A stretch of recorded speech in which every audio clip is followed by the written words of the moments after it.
Agora vamos entrar nos ensinos da maçonaria de fato. Nós olhamos apenas a estrutura básica. Leiam essa declaração. É muito mais importante que os homens tentem se tornar Cristos do que crer que Jesus era Cristo. Que citação direta! O Catecismo da Igreja Católica, este aqui, o Catecismo da Igreja Católica de Nova York, 1995, página 129, diz o seguinte: pois o Filho de Deus se tornou homem para que nós pudéssemos nos tornar Deus. O Filho unigênito de Deus, querendo que partilhássemos de sua divindade, assumiu a nossa natureza para que ele, feito homem, pudesse nos tornar deuses. Maravilhai-vos e alegrai-vos. Nós nos tornamos Cristo. Agora, nem todo o catecismo vai falar isso. Por isso, não procure isso no seu catecismo. É essa edição que fala isso. Porque esse é um catecismo para o círculo interno. Não se esqueçam disso. Manly Palmer Hall, no 33º grau da maçonaria, diz: o homem é Deus sendo feito. O hinduísmo ensina isso através de várias encarnações. E o budismo ensina isso, que eventualmente, através do nirvana, você se torna um com a divindade. Um outro escritor maçônico escreve: aquietai-vos e sabei que eu sou Deus, que eu sou Deus. O reconhecimento final de que tudo está em tudo, a unidade do eu com o cosmos, a percepção da divindade do eu. Então isso é o oposto do que a Bíblia ensina no começo. O pecado levaria à morte, mas a serpente disse: certamente não morrereis, sereis semelhantes a Deus. Então esta é a linguagem da serpente, não é a linguagem de Deus. Aqui está Lúcifer ensinando, não é Deus que está ensinando. O homem perfeito é Cristo e Cristo é Deus. Esta é a primogenitura e o destino de toda a alma humana. J.D. Buck, Maçonaria Mística. Note esse simbolismo de novo. Você pode tirar o hexagrama dele. Você pode girá-lo e colocá-lo na frente do carro, se você quiser. Um triângulo com uma ponta para baixo representa a divindade e é chamada de o triângulo da divindade, ou o triângulo da água. Com uma ponta para cima é chamado o triângulo da terra, o triângulo da pirâmide, ou o triângulo do fogo. E este emblema simboliza o homem divino e perfeito. Então, quando uma religião usa esses triângulos no cabalismo, elas estão dizendo: nós somos divinos. Por isso que a estrela de Davi significa: na tua cara, Deus, nós somos divinos. Esta é uma declaração terrível que eu estou fazendo aqui hoje à noite. Esta é uma declaração terrível. Com a ponta para cima, o triângulo equilátero representa Shiva, o destruidor, e representa a chama que levanta da pira funerária em direção ao céu. Este símbolo é familiar aos maçons de vários graus, principalmente do 30º grau. Notem que quanto mais alto o grau, mais o iniciado fica sabendo. Isso falou Ward em Maçonaria e os Deuses Antigos. Portanto, Shiva é o Deus que está aqui representado. Então, quando você vê um símbolo assim, não é tão simples quanto parece. Aqui está Kilburn Platt mostrando os pontos turísticos históricos de Ohio. Isso declara que todos são dedicados à maçonaria. A águia de cabeça dupla, já falamos sobre isso. O grau 32º faz da águia de cabeça dupla seu emblema particular e, é claro, também o grau 13º. Neste símbolo venceremos, está escrito aqui. A cruz maltesa, também a coroa com a cruz nela, são símbolos maçônicos.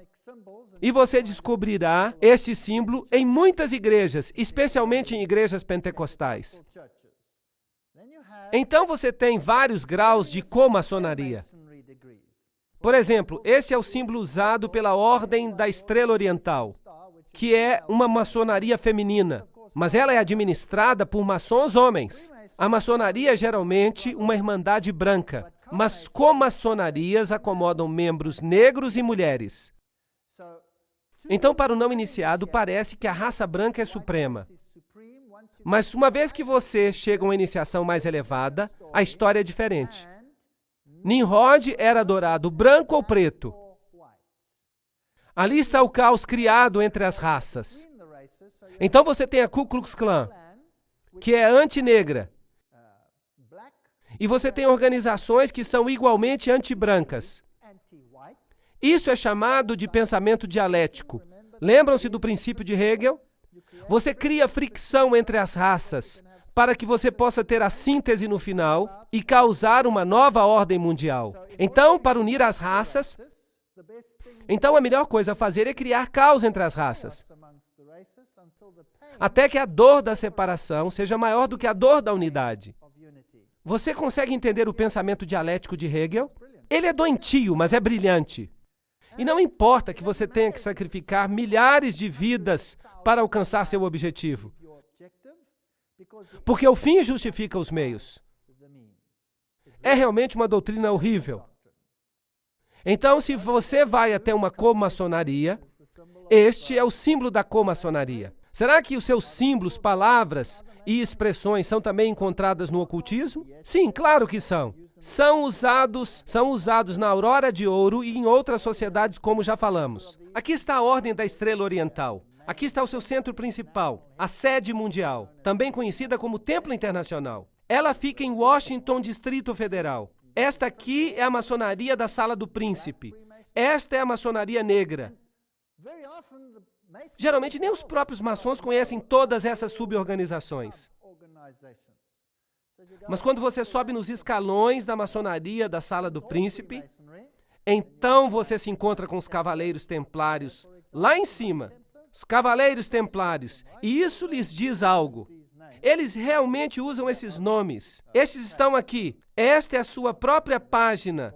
Isso aqui não é nada premeditado. E os indivíduos mais altos no mundo negro, por exemplo, são maçons da Sala do Príncipe. Querem que eu mencione o nome?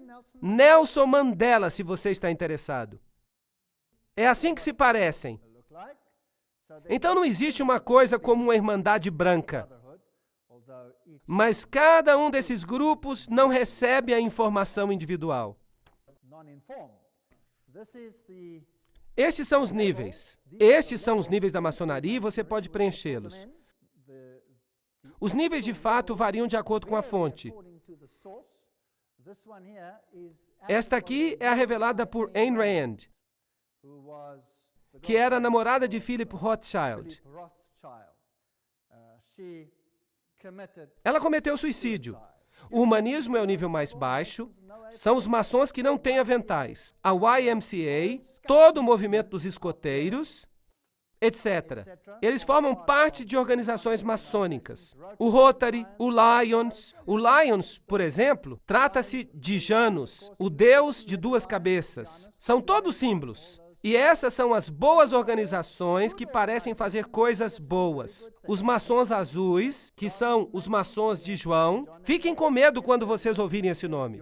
O rito de York, o rito escocês, o comunismo, o Benai Berit, a maçonaria judaica, o Conselho dos 500, o Conselho dos 33. O Conselho dos 500 é também conhecido como Bilderbergers, o Concílio dos 13 e o mais alto nível que nós vimos, no qual o papado está envolvido, porque os jesuítas controlam todos eles. Aqui está o Papa à frente dos escoteiros mirins. E essa é a organização oficial, a fachada para as outras organizações. E ninguém sabe nada disso, então não os acuse. Mas olhem o simbolismo e você vai encontrar o simbolismo maçom lá. Vocês percebem? Há mulheres maçons que são muito importantes, claro. Helena Petrovna Blavatsky, fundadora da Sociedade Teosófica, Annie Besant, Alice A. Bailey, e Alice A. Bailey com seu marido, Foster. Ele era um maçom de 32º grau e parte de uma comaçonaria. Eles começaram uma companhia conhecida como a Ordem de Lúcifer, mas depois eles mudaram para a Ordem da Luz. Esta é Helena Petrovna Blavatsky. Esta aqui é Alice A. Bailey. E esses aqui foram aqueles que escreveram O Segredo das Doutrinas Secretas. Claro que para alcançar os graus mais elevados, eles precisam ser homens. Por isso, Annie Besant é chamada de Irmão Annie Besant, maçom de 33º grau. O mesmo acontece com os egípcios. Se uma mulher se torna faraó, então ela tem que ser homem. Por isso, Hatshepsut, por exemplo, aparece com uma barba, porque ela se torna um homem honorário. Você não pode ser reencarnação do Deus Sol se você é uma mulher. Então, a comaçonaria, NB Sun e todos esses maçons de alta ordem, Alice Bailey, suma sacerdotisa do movimento da Nova Era, eles receberam mensagens de um tibetano conhecido como Djwhal Khul. Em seus escritos, você vai encontrar os símbolos maçônicos, é claro. E estes aqui são seus escritos. Blavatsky escreveu uma coisa chamada Isis Revelada, A Doutrina Secreta, e todos esses livros místicos maçons. E é virtualmente impossível você consegui-los, embora hoje em dia já seja mais fácil. Agora eu vou levar vocês para uma das maiores lojas maçônicas do mundo. Ela acabou virando um museu. Ela fica em Guthrie, em Oklahoma. Vamos entrar. Vejam ali as suásticas. Eles vão dizer que as suásticas estão viradas. Sim, talvez seja, mas isso não tem importância, porque de um jeito elas representam o aspecto feminino e do outro jeito elas representam o aspecto masculino. Então não faz diferença. Você vai encontrar o símbolo do Deus Sol Ra, você vai encontrar os olhos que tudo veem, e você vai ver esta estátua. Ela pode ser homem ou mulher. Não faz diferença. A essa altura você já sabe disso. Ela tem o dedo na boca. E eles vão te dizer que isso é para pedir segredo, para não revelar os segredos, para ficar quieto na loja. Todo tipo de bobagem eles vão dizer para você. Mas não tem nada que ver com isso. Significa que isso é só para o iniciado. Este é o símbolo de Horus. E eu vou mostrá-lo para você daqui a pouco. No chão você tem vários pentagramas, nesta forma aqui, e pentágonos. Na frente desta estátua está escrito: todos os que estão aqui devem olhar para o Oriente. Que cada um examine a sua obrigação e a renove no seu coração. Então, o culto acontece na direção do Oriente, o que a Bíblia proíbe. Agora, ali está o Deus Horus. Note que ele é sempre representado com o dedo na boca. A sua religião é para os iniciados. E aqui estão as roupas dos vários graus de maçonaria. O soberano grão-comandante tem este símbolo na frente. E ali você tem o soberano grão-comandante Henry Clausen. E este é o símbolo de Baphomet. Baphomet é o deus andrógeno. E você ficaria surpreso de saber onde Baphomet aparece hoje em dia. Eu vou mostrar isso nas próximas palestras. Claro que ele também está nesse edifício aqui, que é a sede do Conselho da Mãe Suprema do mundo, em Washington, onde a Constituição para a nova ordem mundial já foi escrita, bem aqui. Esse aqui é Baphomet, e esse é o simbolismo usado também por Alice A. Crowley. Na loja você vai ver IHS. Eu já mostrei que esse é o simbolismo da ordem jesuítica. Isis, Horus e Set. Esta janela de vidro fumê fica clara durante o dia e fica escura à noite. Uma técnica muito especial. E se você sabe que Osíris foi adorado como preto e como branco, então isso explica essa história. Há aqui uma sala egípcia com todo o simbolismo que vai com ela. Também tem uma sala assíria, porque ela representa todas as religiões antigas. Esta aqui é a estátua de Albert Pike. É chamada de Loja Albert Pike, número 162. Estudar e buscar interpretar corretamente os símbolos do universo é a obra do sábio e do filósofo. Decifrar a escrita de Deus. Albert Pike disse. Agora, aqui está o livro Morais e Dogma.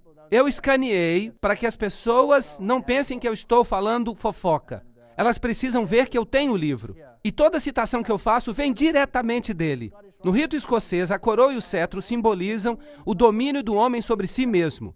Nós somos deuses. Nós não precisamos de ninguém que nos ensine o que fazer. A história do pensamento do homem é a única história que vale a pena estudar. Não se preocupe com as outras, elas estão na biblioteca. Eu fotografei este aqui para mostrar que a história da maçonaria e a enciclopédia da maçonaria são livros genuínos. A revista da Nova Era foi substituída pela revista do rito escocês. E aqui está um símbolo do qual nós já falamos antes. Somente no próprio homem ele pode encontrar a felicidade duradoura. Nós somos nosso próprio Salvador. E de novo nesta loja, Jacques de Molay é honrado. Aqui o Rosa Cruz, a cruz na rosa. Quem realmente sofreu foi Osíris, não Jesus Cristo. E ali você tem o tal místico e o outro simbolismo com o leão de asas, símbolo de Babilônia. E aqui você tem a águia de cabeça dupla, na sua forma original preto e branco, representando as duas deidades. Esta é a cornucópia. O que ela significa? Ela é um símbolo de muitas organizações políticas. É o símbolo da organização que expandiu e usou o apartheid, pois é um símbolo do Partido Nacional na África do Sul. Essas coisas são interessantes, mas o que significam? Vamos perguntar o significado da cornucópia. A cornucópia, ou chifre da abundância, era um duplo simbolismo sexual. O chifre era masculino e a parte de dentro era feminina. O fruto de dentro simbolizava a produtividade da mulher. É um símbolo sexual da união de Ísis e Serape. Agora, quando você olha para esses deuses, lembre-se que Horus, Ísis, é ela que fica perto da serpente. E no catolicismo, Maria que fica perto da serpente. E também Dionísio como criança, tudo é a mesma coisa. Esses deuses vêm no hexagrama e no hexágono, etc. Eles aparecem no quadrado. Este é o deus Harpócrates, se você prefere, ou Horus. Ali está a cornucópia na mão dele, mas o dedo está quebrado. O dedo que fica na boca, como sempre. Aqui está uma outra loja maçônica. Dentro você vê o mesmo simbolismo. Você tem os sinais de Yin e Yang lá no teto. Esta é a sala azul. Há somente 3 luzes na loja, porque o norte é o lugar da escuridão. Agora, se você conhece a Bíblia, você sabe que o norte é onde fica o trono de Deus. Será que o norte pode ser a fonte da escuridão? É porque tudo aqui fica de cabeça para baixo. E as várias salas usadas pelo rito escocês e pelo rito de York, etc. Há sempre 2 pilares, representando Joaquim e Boaz. Em cima deles você vai ver os signos do zodíaco. Ali estão. Isso lhe mostra o que de fato é. A astrologia é uma ciência que exige o respeito do estudioso, apesar de sua designação como uma arte negra. É, de certo modo, uma ciência da reflexão, uma ciência oculta. Esta ciência foi conhecida na antiguidade como a arte da adivinhação, enciclopédia da maçonaria. Portanto, a astrologia é exaltada na maçonaria, embora a Bíblia a condene, certo? Dessa ciência, muitos dos nossos principais emblemas são tomados. A própria loja é uma representação do mundo. Ela é enfeitada com imagens do Sol, da Lua e das estrelas. Nós podemos estudar todos esses símbolos astrológicos e vamos descobrir que representam a adoração fálica, uma parte importante dos mistérios.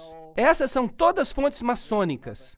A sala vermelha, as cerimônias de iniciação da maçonaria, elas são idênticas a que Loyola apresentou ao Papa. Então, elas vêm diretamente dos rituais jesuíticos. E a pompa e a grandeza da loja você vai encontrar representada nos parlamentos do mundo todo. Esses símbolos são muito comuns. Vocês vão ver muitas organizações que os usam. Os atletas usam. Sabem por quê? Porque as companhias de esportes e as superestruturas esportivas são todas controladas pela maçonaria. Até os sinais dos surdos e mudos, e eu vou mostrar isso. Mas vamos ficar fiéis às fontes. Então vamos perguntar-lhes diretamente. Nós vimos esse simbolismo. Nós vimos o que sugerem. Nós podemos descobrir por nós mesmos se pesquisarmos. Mas a maioria das pessoas não faz isso. Então vamos perguntar a um maçom de grau bem elevado. Diga-nos diretamente, o que você adora? Qual é o Deus da maçonaria? O que é mais absurdo e mais ímpio do que atribuir o nome de Lúcifer ao diabo? Isto é, ao mal personificado. O Lúcifer intelectual é um espírito de inteligência e amor. É o Paráclitos, o advogado. Não é interessante? É o Espírito Santo. O Lúcifer físico é o grande anjo do magnetismo universal. Portanto, para eles, Lúcifer é o Espírito Santo. Lúcifer é o Paráclitos. Ele é o advogado. A Bíblia diz que nós temos um advogado e esse é Jesus Cristo. Lúcifer representa vida, pensamento, progresso, civilização, liberdade, independência. Lúcifer é o Logos, a palavra, a serpente, o Salvador. Isso está na doutrina secreta de Helena Petrovna Blavatsky, páginas 171, 225, 255 do volume 2. Eu tenho esse livro em casa. Se você não quer crer, eu posso lhe enviar uma Xerox. Este é Satanás, que é o Deus de nosso planeta, o único Deus. Essas são citações bem diretas. Não há como fugir delas. Vamos a Albert Pike diretamente. Maçom de 33º grau. Lúcifer é o portador de luz. Nome estranho e misterioso para se dar ao espírito das trevas. Lúcifer é o filho da manhã. É ele quem carrega a luz. E com seu esplendor intolerável, ele cega as almas fracas, sensuais e egoístas. Não duvide disso. Então quem é o Deus da maçonaria? Lúcifer. Albert Pike, em Morais e Dogma, diz: o diabo é a personificação do ateísmo, da idolatria. Para os iniciados, ele não é uma pessoa, mas uma força. Vocês se lembram da frase que a força esteja com você? Eu vi isso num filme. A Bíblia diz, e não se maravilhem, pois Satanás mesmo será transformado num anjo de luz, em 2 Coríntios. Agora vamos entrar nos detalhes. Esta é a instrução aos 23 concílios superiores do mundo, dadas em 1889, e elas dizem o seguinte: Albert Pike, o chefão da maçonaria escocesa e o escritor da Bíblia da maçonaria. O que devemos dizer para as multidões é que nós adoramos a Deus. A vocês, soberanos grãos inspetores gerais, anotem esta citação. Eu vou falar mais devagar aqui. A vocês, soberanos grãos inspetores gerais, nós dizemos isso para que vocês possam repeti-lo aos irmãos do 32º, 31º e 30º graus. Notem que ele diz possam. Ele não diz que eles devem fazê-lo. Ele diz que vocês podem ao 32º, 31º e 30º graus. A religião maçônica deveria ser, para todos nós iniciados dos graus mais altos, mantida na pureza da doutrina de Lúcifer. Se Lúcifer não fosse Deus, será que Adonai, o outro Deus, que chamam de Jesus, cujas obras se provam cruéis, pérfidas e cheias de ódio para os homens, será que ele teria trazido o dilúvio e destruído Sodoma e Gomorra, aquela ótima cidadezinha que parece com São Francisco? Ele a teria destruído? Vocês acreditam nisso? Sim, Lúcifer é Deus e, infelizmente, Adonai também é Deus. Porque a luz não pode existir sem as trevas, blá, blá, blá, blá. Alguma pergunta? Em que nível um maçom fica sabendo o que ele adora? No 30º, 31º, 32º e no 33º graus. Um maçom do 33º grau sabe o que adora. Sim ou não? Está claro? E se eu pudesse lhe mostrar quem são os maçons do 33º grau? Será que isso mudaria a sua opinião? De, uau, que coisas maravilhosas eles fazem, para, tem alguma coisa errada aqui. Sim ou não? Vocês acham que isso é importante? E se você descobrisse que os maiores pregadores do mundo são maçons de 33º grau? Como você reagiria a isso? E se você descobrisse que os melhores políticos do mundo são maçons de 33º grau? Os maiores políticos do mundo, como você reagiria? Será que isso afetaria a sua percepção? O verdadeiro nome de Satanás, os cabalistas dizem, é Jeová, ao contrário. Pois Satanás não é um Deus negro, mas uma negação de Deus. Para os iniciados, ele não é uma pessoa, mas uma força. Albert Pike, Morais e Dogma, página 102. A concepção de Deus. A Cabala imagina que Deus seja uma luz muito oculta. Albert Pike, Morais e Dogma, página 740. Aqui está uma invocação dirigida ao imperador Lúcifer.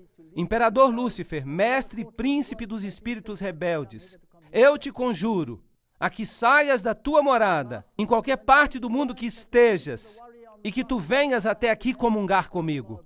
Quando o maçom aprende que a chave do guerreiro é a própria aplicação do dínamo da força viva, ele aprendeu o mistério da sua arte. As energias de Lúcifer estão às suas mãos, e antes que ele possa dar um passo para frente ou para cima, ele precisa provar sua habilidade de aplicar essa energia. Ele deve seguir os passos do seu ancestral, Tubal-Caim. Esse é um nome interessante, mas nós não temos tempo para entrar nos detalhes. Tubal-Caim, com a força do Deus da guerra, transformou a sua espada em um arado. Então, primeiramente, você cria guerra e caos para que as pessoas estejam dispostas a abrir mão disso e a se ligar ao gigante império de Lúcifer. Você sabe o que mais irrita o diabo? Foi quando Deus separou as nações. Isso foi uma dor de cabeça para ele. Isso lhe deu 4.500 anos de dor de cabeça. Ele tem estado em guerra por 4.500 anos para juntá-los de novo. E ele está conseguindo. O diabo é agora chamado de escuridão pela igreja. Preste atenção nessa citação de Blavatsky. Você não pode ter uma citação melhor. Ela vem de Doutrina Secreta, página 71. O diabo é agora chamado de escuridão pela igreja. Mas na Bíblia ele é chamado de filho de Deus. Vejam Jó, a estrela brilhante da manhã. Lúcifer, vejam Isaías. Ele virou tudo de cabeça para baixo. Eu vou lhes mostrar por quê daqui a pouco. Há toda uma filosofia de arte dogmática na razão porque o primeiro arcanjo, que saiu das profundezas do caos, era chamado de luz, Lúcifer, o filho luminoso da manhã, ou a aurora manvantárica. Ele foi transformado pela igreja no Lúcifer, ou Satanás, porque ele é mais elevado e mais antigo do que Jeová, e tinha que ser sacrificado em benefício do novo dogma. Então, o que o não iniciado obtém é a doutrina da Bíblia, mas o iniciado vira tudo de cabeça para baixo. O diabo é o verdadeiro Deus, e Jeová, Yahvé, é o vilão. Bem, vamos ver se a gente pode provar isso. Blavatsky, em Doutrina Secreta, página 73, diz: Jeová, esotericamente, como Elohim, é também a serpente ou dragão que tentou a Eva. E o dragão é um símbolo antigo da luz astral, o princípio primordial. Essa é a sabedoria do caos. Ok. Então o diabo é a sabedoria do caos. Mas quem é o vilão de verdade? Jeová. Então eles viram a Bíblia de cabeça para baixo. Agora Jeová tenta Eva e não a serpente. Blavatsky, na Doutrina Secreta, volume 2, diz: os sistemas filosóficos dos gnósticos e dos primitivos judeus cristãos, os nazarenos e os ebionitas, são plenamente considerados. Eles mostram as opiniões mantidas hoje em dia, fora dos círculos mosaicos dos judeus, sobre Jeová. Ele era identificado por todos os gnósticos com o mal. Então os gnósticos acreditavam que Jeová era o vilão. Lúcifer é o mocinho. Por isso eles são luciferianos. Na Doutrina Secreta, volume 1, a grande serpente do jardim do Éden e o Senhor Deus são idênticos. Portanto, Deus é a serpente. Ele é o vilão. Está de cabeça para baixo. E, portanto, Jeová e Caim são a mesma pessoa. O mesmo Caim que é chamado em teologia o assassino e o mentiroso para Deus. Então, agora, quem é o assassino e mentiroso? Jesus é o assassino e mentiroso. E a serpente é o mocinho. Doutrina Secreta, volume 2, página 388, diz: o nome Satanás, em hebraico Satã, adversário, do verbo shataná, ser contrário, pertence por direito ao primeiro e mais cruel adversário de todos os outros deuses. A Jeová, não a serpente. Esta só falou palavras de sabedoria e simpatia, mas ele é o pior no dogma, o adversário dos homens.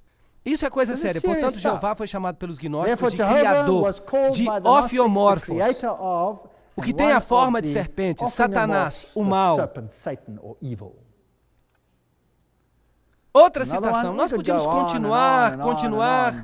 Ela o chama de Jeová Frankenstein. Isso não é legal, vocês concordam? Chamar o meu Deus de Frankenstein? Os cabalistas dizem que o verdadeiro nome de Satanás é Jeová de cabeça para baixo. E eu vou lhes contar na minha palestra sobre o islamismo uma coisa que vai deixá-los acordados. Satanás não é um Deus negro, mas a negação da divindade branca. Agora, preto e branco aqui não tem nada a ver com a cor da pele. Tem que ver com iluminação. E à medida que continuamos, eu vou mostrar para vocês uma coisa interessante. Jeová, mesmo o interno, sabe. Jeová se torna Saturno. E Miguel e seu exército se tornam Satanás e os anjos rebeldes. Portanto, Miguel significa aquele que é o que Deus é Satanás e seus anjos. E Lúcifer e seus anjos está estabelecendo o seu reino aqui embaixo. A minha Bíblia diz que Miguel é o príncipe que se levanta pelo povo. E que ele se levantará e derrotará o inimigo. Certo ou errado? Então, eles viraram a doutrina de cabeça para baixo. Miguel passa a ser simplesmente Jeová, um dos espíritos subordinados na melhor hipótese. Eles odeiam a Jesus Cristo. Assim como os templários, eles cospem na cruz. Agora, se você crê nessa fonte Blavatsky, vamos até Morais e Dogma, a fonte maçônica. O Deus do Velho Testamento é sempre representado como o autor direto do mal. Ali se diz exatamente a mesma coisa. Eu não preciso repetir isso. Vamos continuar. Assim, os primeiros cristãos que substituíram os judeus de sua Bíblia praticamente não entenderam nada dos 4 primeiros capítulos de Gênesis quanto ao seu sentido esotérico. Vamos continuar. Eles nunca perceberam que não apenas se pretendia o pecado nessa desobediência, mas que de fato a serpente era o próprio Senhor Deus, que apareceu como Office, o Logos, o portador da sábia criatividade divina, ensinada à humanidade para que eles também se tornassem criadores. A serpente foi boa para a humanidade. Os homens seriam estúpidos se não fosse pela serpente. O diabo é agora chamado de escuridão pela igreja, mas a Bíblia o chama de Filho de Deus. Lembram-se dessa? Então não admira, Manly Palmer Hall, 33º grau de maçom, diz: eu solenemente prometo ao grande espírito lucífago, príncipe dos demônios, que todo ano eu lhe trarei uma alma humana para que ele faça com ela o que lhe agradar. Vocês acham que eles ainda têm sacrifícios humanos? E em troca disso, Lucífago promete conceder-me os tesouros da terra e encher o meu coração dos meus desejos enquanto eu estiver vivo. Manly Palmer Hall, você pode ficar com Lúcifer. Eu prefiro Jesus Cristo e a vida eterna. Este é o logotipo oficial da Ordem do Templo do Oriente. Nós não precisamos ver todos os detalhes aqui. Então, a quem eles permitem saber a verdade sobre a maçonaria? Nós precisamos criar um super rito. Por favor, prestem atenção, que permanecerá desconhecido, ao qual convidaremos aqueles maçons da Ordem Superior, de grau 30 ou superior, a quem nós escolheremos. Com respeito aos nossos irmãos da maçonaria, esses homens devem prometer que respeitarão o segredo mais estrito. Através deste rito supremo, governaremos toda a maçonaria, que se tornará uma espécie de centro internacional e que será ainda mais poderoso porque o seu endereço será desconhecido. Esta foi uma carta de Pike ao chefe da Ordem dos Illuminati, Giuseppe Mazzini. Então, quem governa o mundo? Um super rito. George Bush se refere a eles como sendo os 1000 pontos de luz, os iluminados. Não é à toa que eles usam essa terminologia. Então, criaremos 3 guerras mundiais. Aqui está uma citação, eu não vou falar sobre ela detalhadamente, mas eu farei uma palestra depois chamada Revoluções, Ditadores e Guerras. E então falarei sobre isso. Então nós vamos ver uma coisa bem assustadora. Ordo ab caos é o seu lema. Isso significa a ordem que vem do caos. O símbolo que eles usam é a fênix levantando-se das cinzas. Da destruição que Deus causou neste planeta, Satanás criará o seu reino diabólico, no qual todas as nações, todas as religiões se tornarão uma só. Porque esse é o único modo que nós vamos ter um governo universal. Jesus diz: meu reino não é deste mundo. Jesus diz: saiam deles, separem-se. Mas eles dizem: venham, sejam inclusivos. Uau, isso está ficando interessante. Há uma outra palestra que vai vir. Não percam essas palestras. Vai ser sobre um assunto fantástico. E se você acha que alguém pode me dizer que a ordem que sai do caos não é um lema maçônico, eu vou dizer: me perdoe, mas eu estive na loja, eu mesmo fotografei esses documentos. Aí está, a ordem que sai do caos. E se você quer saber como é que eu entrei lá, eu simplesmente entrei. E há testemunhas ali no fundo que mostram que nós não fizemos isso clandestinamente. Eu simplesmente entrei e tirei uma foto enquanto a minha esposa estava falando com alguém, mantendo-os ocupados. Aí está, a ordem que vem do caos. Esta é a principal loja maçônica da Inglaterra.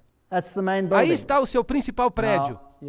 Agora, não me deixaram tirar fotos dentro, mas você pode entrar na primeira parte. Você não pode entrar nas outras, mas eu já mostrei isso para vocês nas outras lojas que visitamos. Então não faz diferença. Notem que o norte é sempre o lugar das trevas maçônicas. O oriente é o lugar onde o mestre adorável se senta, que representa o princípio andrógeno. O sul é onde o guardião júnior se senta. O oeste é onde o guardião sênior se senta. E há 3 luzes maçônicas. Estes são os símbolos que você encontra numa loja maçônica. O compasso, o quadrado, os triângulos, o olho que tudo vê, todos esses. Agora vamos perguntar à enciclopédia da maçonaria o que o olho que tudo vê representa. Ele aparece na nota de dólar. Vamos perguntar a fonte. Eles puseram lá. O olho que tudo vê é um importante símbolo do Ser Supremo, tomado pelos maçons das nações da Antiguidade. No mesmo princípio, os egípcios representavam Osíris, sua principal divindade. Pelo símbolo de um olho aberto, eles colocavam seu hieróglifo em todos os seus templos. E se é o olho direito, é o símbolo masculino. Se é o olho esquerdo, é o símbolo feminino. Não importa qual seja, você tem Ísis e Osíris. É daí que ele vem. Então é isso que significa no dólar.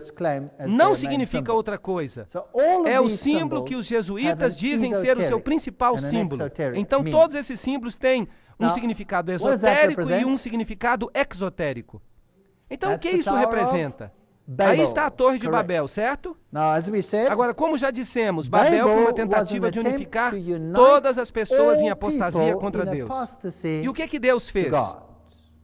Ele confundiu as línguas e nos deu 4.500 anos para que as almas o aceitassem e fossem salvas. Que Deus generoso nós temos! Se não fosse por essa ação que os confundiu, uma palavra de Deus, uma palavra, apenas imaginem isso, uma palavra, e o diabo teve que trabalhar 4.500 anos. Percebem quão poderoso é Deus? Eu não acho que o diabo tem qualquer força quando comparado com Deus. Ele é um mentiroso. Ele tem sido um mentiroso desde o começo. Ele não pôde fazer o que queria porque Deus deu essa palavra e as pessoas do mundo se espalharam. Mas a serpente que sai do abismo sem fim estava pronta para fazer guerra à palavra. Não se esqueçam disso.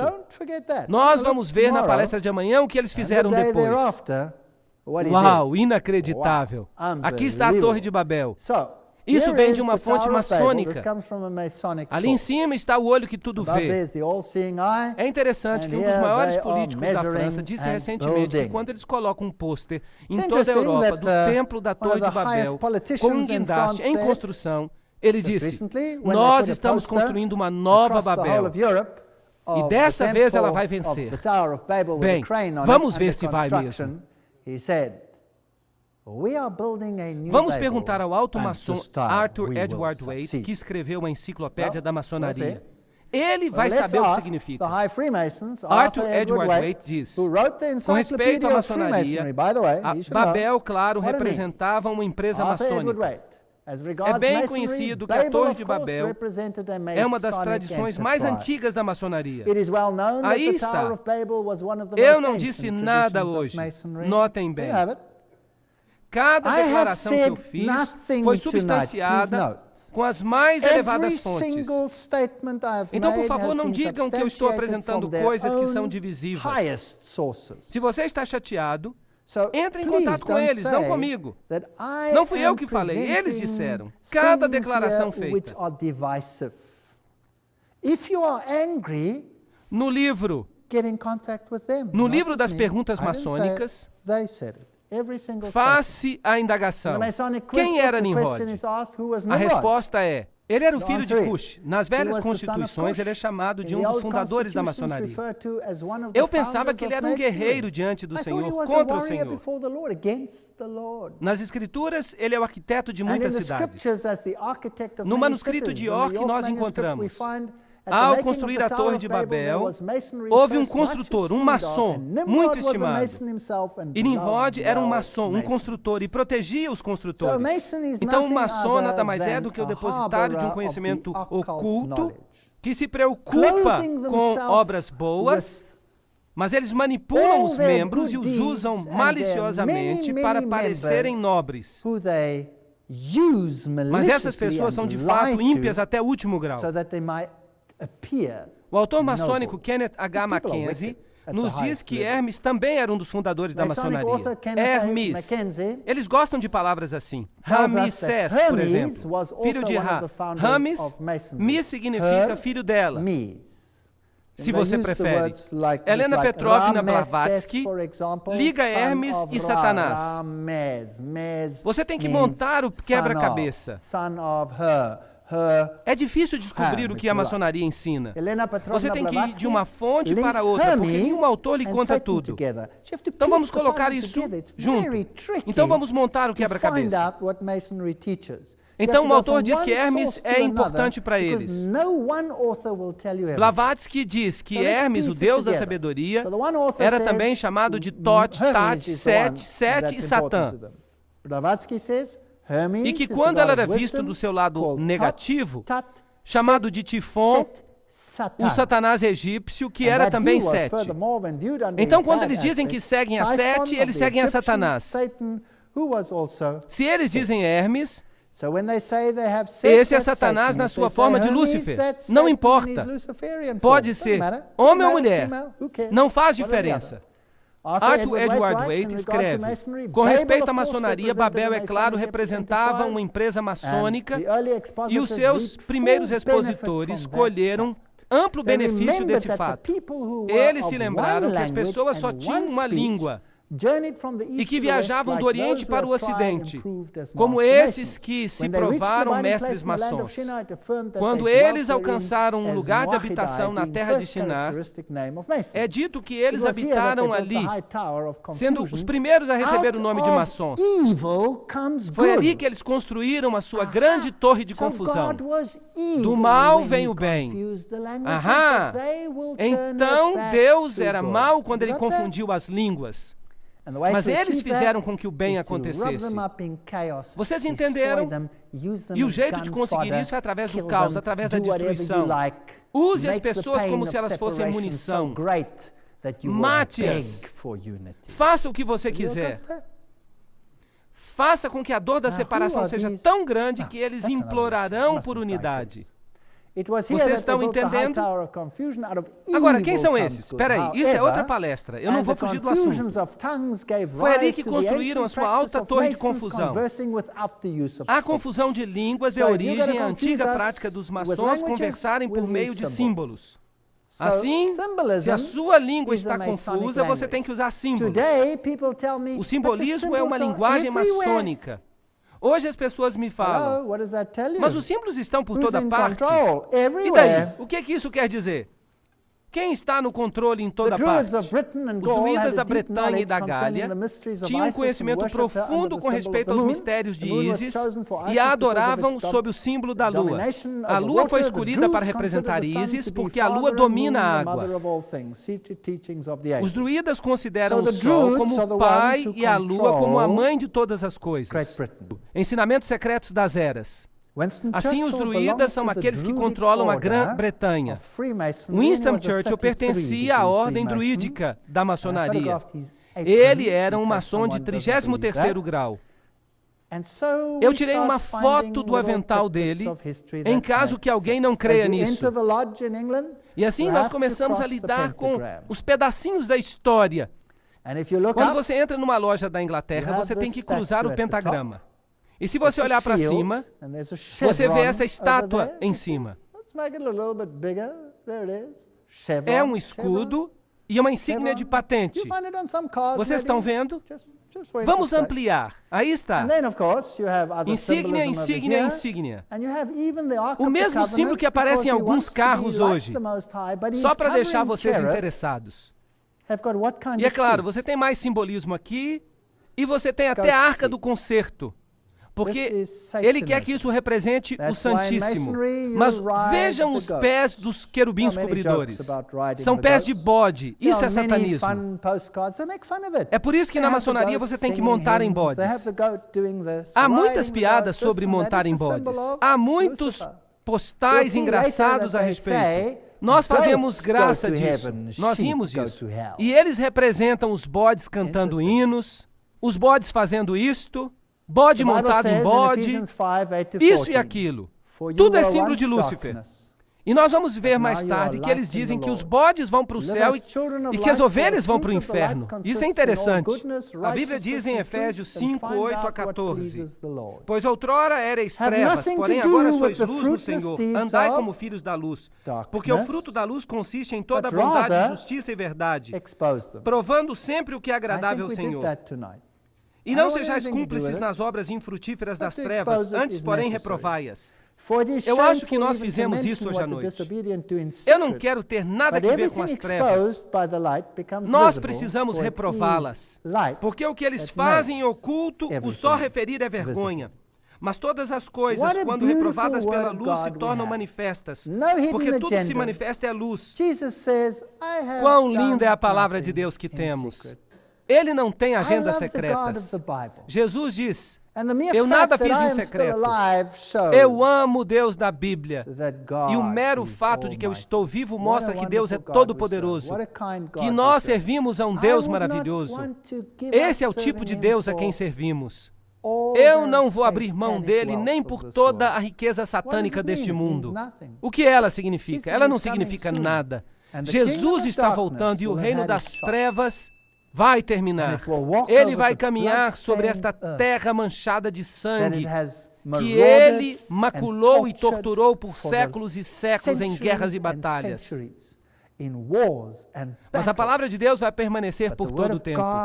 A palavra de Deus permanece firme como uma rocha. É a última coisa que está no seu caminho. Que guerra ele tem travado contra a palavra de Deus? Eu lhes peço que voltem nas próximas palestras, porque nós vamos ver o que Satanás tem feito. Vou lhe mostrar coisas fascinantes. Então, amanhã à noite, nós vamos falar sobre o que eles fizeram com as Bíblias, a batalha das Bíblias.